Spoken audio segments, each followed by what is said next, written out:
Voilà ceux qui le bon matin ou après les boissons enivrantes et qui bien avant la nuit sont échauffés par le vin.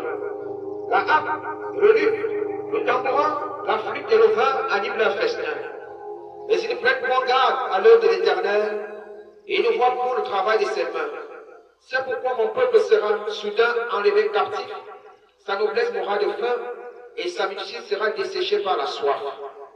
C'est pourquoi le séjour des morts ouvre sa bouche et la sa gueule contre mes yeux. Alors descend la magnificence et la richesse de Sion, sa foule bruyante et joyeuse. Les petits seront abattus, les grands seront humiliés, et les regards des auteurs seront abaissés.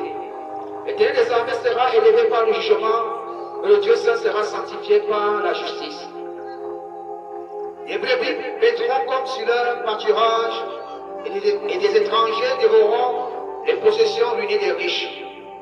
Malheur à ceux qui tirent l'iniquité avec les cordes du vice, et le péché comme avec les traits d'un char, et qui disent qu'il hâte, qu'il accélère son œuvre, afin que nous la voyons.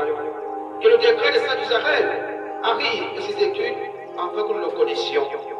Malheur à ceux qui appellent le mal bien et le bien mal, qui chantent les ténèbres en lumière et la lumière en ténèbres, qui chantent l'amertume en douceur et la douceur en amertume. Malheur à ceux qui sont sages à leurs yeux et qui se croient intelligents. Malheur à ceux qui offrent de la bravoure pour boire du vin et de la vaillance pour prendre des liqueurs fortes, qui justifient le repas pour en présent et enlèvent aux innocents leurs droits. C'est pourquoi, comme une langue de feu dévore le choc, et comme la flamme consume l'herbe sèche, ainsi leur racine sera comme de la pourriture, et leurs fleurs se dissipera comme de la poussière. Car ils ont dédaigné la loi de l'Éternel